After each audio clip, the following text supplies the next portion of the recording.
Muy buenas tardes, doctor y compañeros. Mi nombre es Carlos Sáenz, soy representante del grupo 5 de la materia de Teoría del Estado y el Derecho. El día de hoy, como parte de la tarea 2 del sílabus, vamos a hablar acerca de si es o no correcto que Ecuador se pase a una democracia parlamentista. Pero antes de hablar de la democracia parlamentista, vamos a establecer bien qué es un sistema parlamentario. Una democracia parlamentaria conviene de estados que anteriormente eran considerados como monarquías o un representante del mismo. Y así el rey o jefe de estado haya sido sustituido por una elección democrática, pero manteniendo la falta de poder ejecutivo del mismo. Básicamente, se refiere al tipo del régimen de Estado donde la formación del gobierno está cimentada en una asamblea o sistemas de asamblea en cuya base hay un principio representativo que determina los criterios de su composición y su permanencia, cual depende del consentimiento de la mayoría parlamentaria. Esa mayoría puede surgir directamente de las elecciones y su nombre se deriva de su principio fundador, o sea, que el Parlamento es soberano.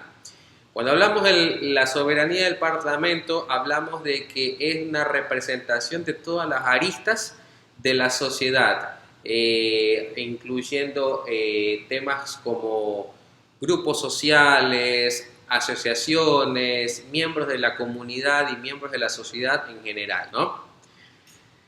Sin embargo, si bien es cierto, en el Ecuador, el cual es un Estado constitucional de derechos y justicia, así lo determina la Constitución de la República del Ecuador en el capítulo primero, donde abarcan los principios fundamentales específicamente en el artículo 1, estableciendo que, según el artículo 1, cito textualmente, el Ecuador es un Estado constitucional de derechos y justicia social, democrático, soberano, independiente, unitario, intercultural, plurinacional y laico. Se organiza de forma de república y se gobierna de manera descentralizada. La soberanía radica en el pueblo, cuya voluntad es el fundamento de la autoridad y se ejerce a través de órganos de poder público y de las formas de participación directas previstas en la Constitución.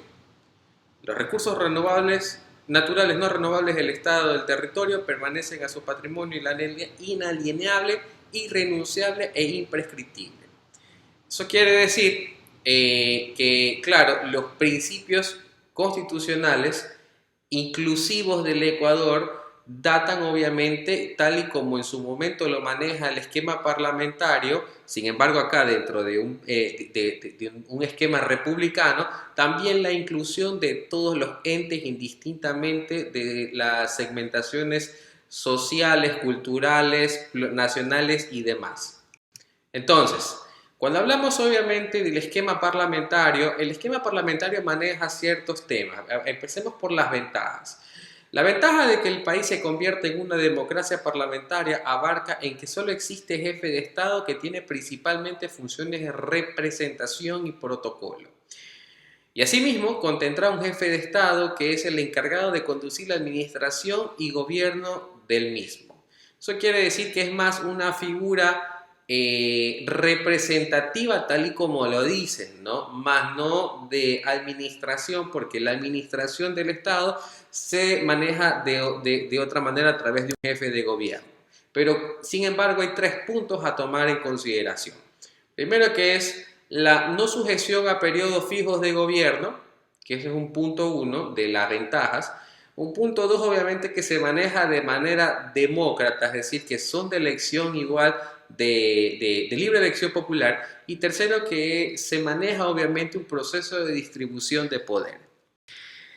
Tomando ahora en cuenta cuáles son las desventajas, podemos decir que si el Ecuador se llegara a convertir en una democracia parlamentaria, sería así. Primero, el jefe de Estado y el jefe de gobierno deberían formar una sola oficina, pero el presidente se sigue eligiendo de la misma manera que el primer ministro, es decir, a través de las elecciones presidenciales que se abarcan cada cierto tiempo. En ciertas ocasiones, el presidente ha de tener poder ejecutivo legal para llevar a cabo el día a día, pero no hace uso de estos poderes. Sin embargo, tenemos que manejar dos puntos en este aspecto. Uno, que el Poder Ejecutivo se puede vincular de forma excesiva con el partido político mayoritario presente en el Parlamento. Esto derivaría que en el poder excesivo del partido en el Parlamento. Y la segunda, que es la forma más estable en la que determina es el bipartidismo, que es la existencia de dos grandes partidos políticos dentro del Parlamento.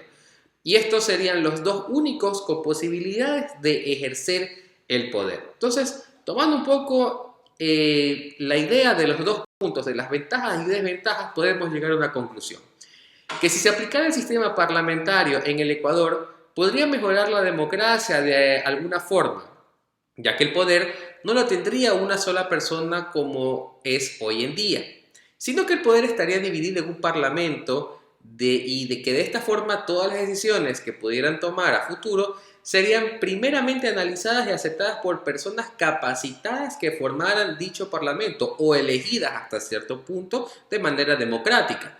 Así en el Ecuador sería un país mucho más democrático de lo que es en la actualidad. Del mismo modo, si no se aplicara, seguiríamos manejando con los mandatarios que toman decisiones por el pueblo.